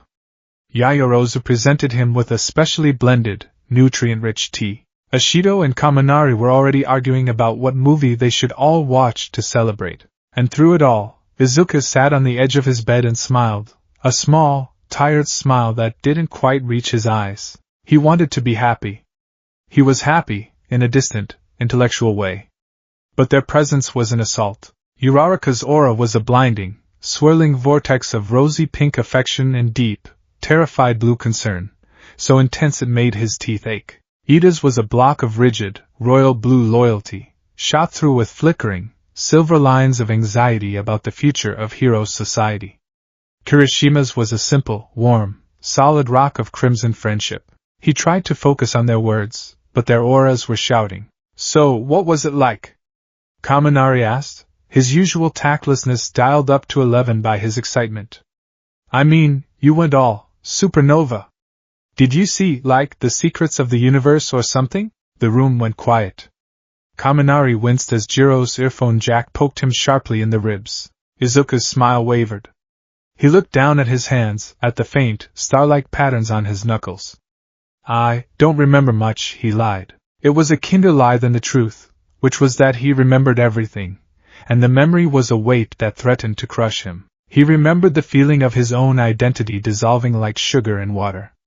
He remembered the agony of a billion lives lived and lost in an instant. "It doesn't matter," Uraraka said quickly, stepping forward. She reached out to put a hand on his shoulder, a familiar, comforting gesture. Izuku flinched. He didn't mean to. It was a reflex, as involuntary as pulling a hand from a flame. But the moment her fingers made contact, the full, unfiltered force of her emotional aura poured into him. Her worry for him, her relief, her deep, unspoken affection, it was a tidal wave. He felt his own sense of self momentarily flicker, submerged under the weight of her feelings for him. He recoiled, pulling back so sharply he almost fell off the bed. The joyous atmosphere in the room evaporated. Uraraka froze, her hand hovering in the air, her face a mask of confusion and hurt. The others stared, their smiles fading. "I'm sorry," Izuku mumbled, his gaze fixed on the floor. "I'm just tired." The excuse was flimsy, and everyone knew it. The unspoken truth hung in the air. The boy they had come to see was not entirely the boy who was sitting in front of them. He was a stranger in a familiar body. Only Bakugo, who had been leaning against the doorframe in silence, seemed to understand on some level. He hadn't said a word since entering. His own aura was a chaotic, churning storm of jagged orange frustration, deep purple guilt, and a core of intensely bright, diamond-hard crimson loyalty that was aimed directly at Izuku. He watched the flinch, saw the hurt on Uraraka's face, and the panic in Izuku's eyes. He just grunted, a low, guttural sound. "Leave him be, extras," he growled, pushing himself off the doorframe. "The damn nerd just woke up. Give him some space." It was the closest he could come to a gesture of protection, and it was surprisingly effective. The visit ended soon after, the departure as awkward and stilted as the arrival.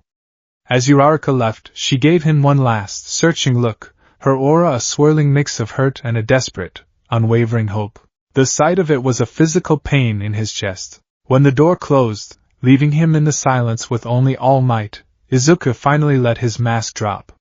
He curled in on himself, wrapping his arms around his torso as if holding himself together.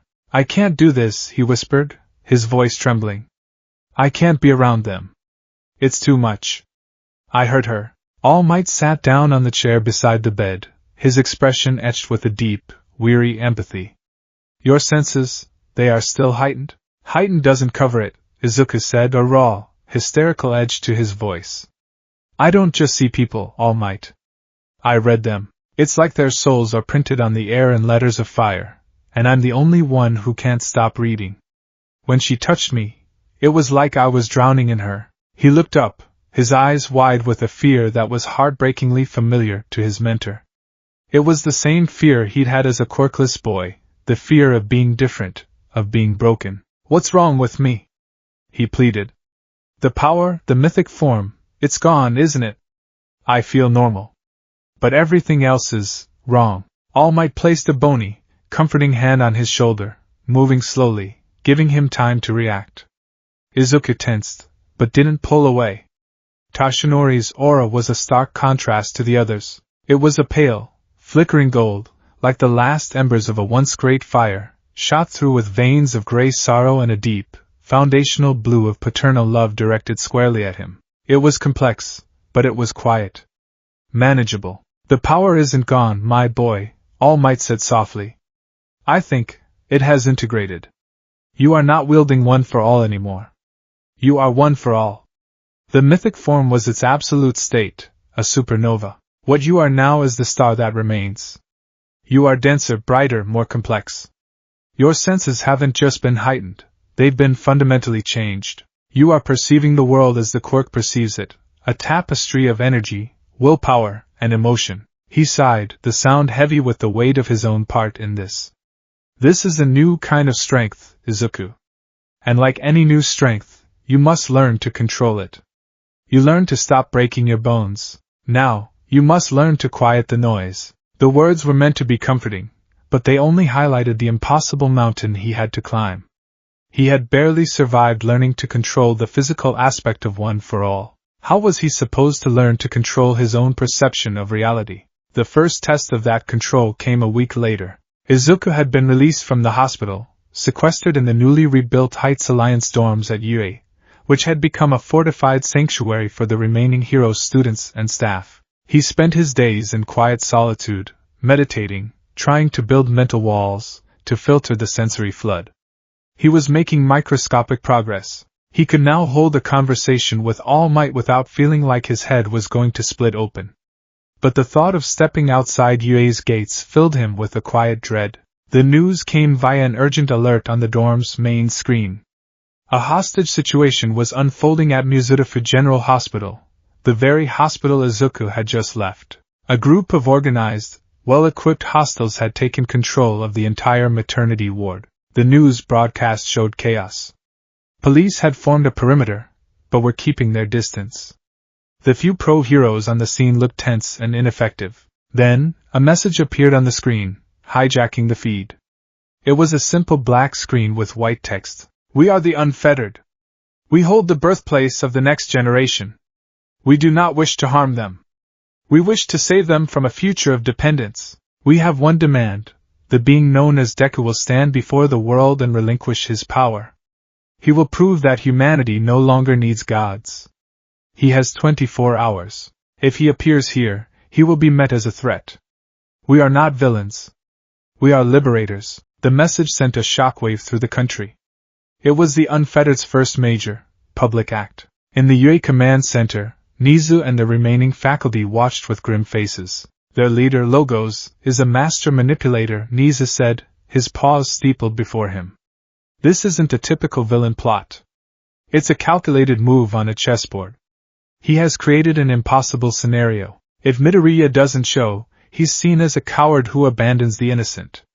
If he shows and uses his power, he proves their point, that the world's problems are now solved by divine intervention. If he fights and fails, their ideology is validated completely. There is no clean win here. The heroes on the scene are reporting some kind of mental interference, Aizawa added, his voice gravelly. The hostiles aren't being violent, but any attempt to enter the ward is met with a wave of intense despair and confusion. The leader is likely there, using a powerful mental quirk to hold the line. In the dorm common room, Izuku stared at the screen, his blood running cold. The maternity ward. New mothers. Newborns. A place of hope and new beginnings, turned into an ideological battleground. He could feel the distant, collective spike of fear from the hospital, a faint, sickening thrum at the edge of his new senses. His friends were looking at him, their expressions a mixture of fear and expectation. "They're calling you out, man," Kirishima said, his hands clenched into fists. "We can't let them get away with this." "But it's a trap, obviously," Yaoyorozu countered, her face pale. "They want to force your hand, Midoriya-san." Izuku didn't answer. He was looking inward, into the quiet, now familiar cosmos of his own soul. He could feel the immense, slumbering power of the mythic form, a coiled galaxy waiting for his command. He could unleash it. He could be at the hospital in an instant. He could end the situation in a heartbeat. But he remembered Shigaraki's face when he'd severed his connection to All for One. He remembered the blank, catatonic stare of a man whose mind had been broken by forced empathy. That power was too absolute, too dangerous. It was a sledgehammer for a problem that required a scalpel. All Might's words echoed in his head. "You must learn to quiet the noise." And an idea, terrifying and audacious, began to form. What if he didn't have to quiet it? What if he could aim it? "I have to go," Izuku said, his voice quiet but firm. "My boy, you can't!" All Might protested, stepping forward. "It's what they want." "I know," Izuku said, meeting his mentor's gaze. He was still pale, still drawn, but for the first time since he woke up, there was a spark of the old, determined Deku in his eyes. "But they're wrong about what they're going to get. He wouldn't go as a god. He would go as a hero." The scene at the hospital was tense. The new top heroes, Hawks, Endeavor, now clad in a bulkier, life-support integrated suit of armor, and Mirko, sporting state-of-the-art prosthetics, were holding the line, but they were stumped. Every attempt at infiltration, physical or informational, had failed. The mental quirk user inside was powerful, projecting a field of apathy and hopelessness that sapped the will of anyone who tried to breach the ward. Rescue attempts had been abandoned after two pro-heroes simply sat down in a hallway and refused to move, their faces blank. Suddenly, a figure landed softly on the street behind the police barricade. It was Deku. A murmur went through the crowd of onlookers and reporters. He looked small. Thinner than they remembered. He wasn't crackling with green lightning. He wore his repaired costume, but he stood with a quiet stillness that was unnerving. Deku! What are you doing here? Hawks called out, gliding down to land beside him. I'm ending this, Izuku said simply. He walked past the heroes, past the police line, and headed for the main entrance of the hospital. He moved with a calm, deliberate purpose that stopped anyone from trying to intercept him. As he stepped through the shattered glass doors of the lobby, he felt it. A wave of psychic energy, thick and cloying as mud. It washed over him, carrying with it feelings of utter pointlessness, of deep, gnawing despair. Why bother? The silent message whispered in his mind. Nothing you do matters. It will all turn to dust. Surrender. It's easier. For the Izuku of a month ago, it might have been devastating.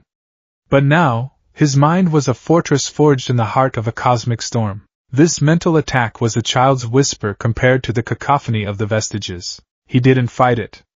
He simply let it flow past him. He walked up the stairs, his footsteps echoing in the silent hospital. He reached the third floor, the maternity ward. The psychic pressure was immense here. Down the hall, he could see the two neutralized heroes, sitting against the wall, staring blankly. At the end of the hall, blocking the entrance to the ward, stood a man in a simple gray jumpsuit, his face covered by a reflective, silver mask. Logos. So, the god descends from Olympus, the man's modulated voice echoed down the hall. His aura was a complex, chilling thing, a perfectly ordered, crystalline lattice of icy blue conviction. There was no malice, no greed. Just an absolute, unshakable belief that he was right. Here to smite the unbelievers with your awesome power? To prove our point for us? Izuku stopped 20 feet away. I'm not here to smite anyone, he said, his voice steady. I'm here to save people. That's all I've ever wanted to do. A noble sentiment, Logos replied. But your very existence prevents others from learning to save themselves. Relinquish your power. Show them that humanity is enough. Izuku took a deep breath, closing his eyes. He reached inward, not for the overwhelming totality of the mythic form, but for a single, specific thread of its power. He didn't want to sever, or purify, or destroy. He wanted to reinforce. He opened his eyes. They were glowing, not with the swirling galaxies of his coma, but with a soft, gentle, emerald light. It was a controlled, focused luminescence. A faint, green-gold aurora, like a miniature dawn, shimmered into existence around his body. He wasn't transforming. He was tapping the well, not opening the floodgates. Logos tensed, his body language screaming that he was bracing for an attack. Izuku didn't move. He didn't throw a single punch. He simply looked past Logos, his glowing gaze directed at the ward behind the villain. He focused on the people inside, the terrified mothers, the crying babies, the determined nurses trying to keep everyone calm. He could feel their fear, a chaotic sea of jagged red and trembling gray auras. But underneath the fear, he could also see tiny, flickering sparks of gold. Hope. Courage. The fierce, primal instinct of a mother to protect her child. He focused on those sparks. And with the conceptual power that now resided within him, he gently pushed. He reinforced them. He fanned those tiny embers of hope into a roaring fire. Inside the ward, a profound change occurred. A young mother, who had been sobbing in a corner, clutching her newborn, suddenly stopped. Her fear didn't vanish, but it was overshadowed by a surge of fierce, defiant strength. She looked at her baby, then at the unfettered guards, and her expression hardened. A nurse, who had been on the verge of a panic attack, felt a wave of impossible calm wash over her, her mind suddenly clear, her purpose solidifying. The collective atmosphere in the room shifted in an instant, from one of passive terror to one of active, unified defiance. Logos felt the change immediately. His mental quirk, which preyed on despair, was suddenly finding no purchase. It was like trying to start a fire in a vacuum. The very emotional fuel he needed was being consumed by an opposing force. "What are you doing?" he demanded, a crack of uncertainty in his modulated voice. "I'm reminding them of their own strength," Izuku said, his voice soft but resonant. Then, he turned his attention to the two fallen heroes in the hallway. He focused his glowing gaze on them, and again, he pushed. He didn't break the mental hold on them. He simply reinforced their own willpower, their own heroic spirit, until it became an unstoppable force that shattered the artificial despair from the inside out. The two heroes blinked, shaking their heads as if waking from a dream. They looked at their hands, then at Logos, and their eyes narrowed with renewed purpose. Logos staggered back, his control completely broken. Impossible, my quirk, it's absolute. This was the stumble. This was the moment of clumsiness. In his focus, in the novelty of using his power with such finesse, Izuku let a tiny fraction of his other abilities bleed through. As he reinforced the hope of the people in the ward, an echo of his severing ability, the power he had used on Shigaraki, brushed against them. It was unintentional, a momentary loss of control like a singer going slightly off-key. He didn't sever their convictions. He severed their short-term memories. The hostages, the nurses, the two heroes, they were all hit by a gentle, psychic pulse. The last 10 minutes of their lives were wiped clean. They remembered the terror of the initial takeover, and they remembered the feeling that followed, an overwhelming, inexplicable surge of hope and courage that had given them the strength to stand up to their captors. But the cause of that surge, the image of Deku at the end of the hall, his eyes glowing, was gone. They just knew, with an unshakable certainty, that they had been saved, but they didn't know how or by whom. All they were left with was a lingering feeling of sublime, profound hope. Izuku felt the slip, the momentary loss of control. He saw the flicker of confusion on the faces of the heroes down the hall. He knew he had made a mistake. He turned and left, melting back into the shadows of the hospital before anyone could process what had happened. He left Logos standing alone in the hallway, his greatest weapon rendered useless, surrounded by hostages who were no longer afraid and heroes who were ready for a fight. The situation was over. The aftermath solidified Deku's new, perplexing place in the world. The Unfettered's plot had failed, but their narrative had been strangely reinforced. The hostages spoke to the press not of a hero, but of a miracle. They described a feeling, a wave of strength, that had come from nowhere. The Unfettered's propaganda machine spun it perfectly. You see? Their new message read.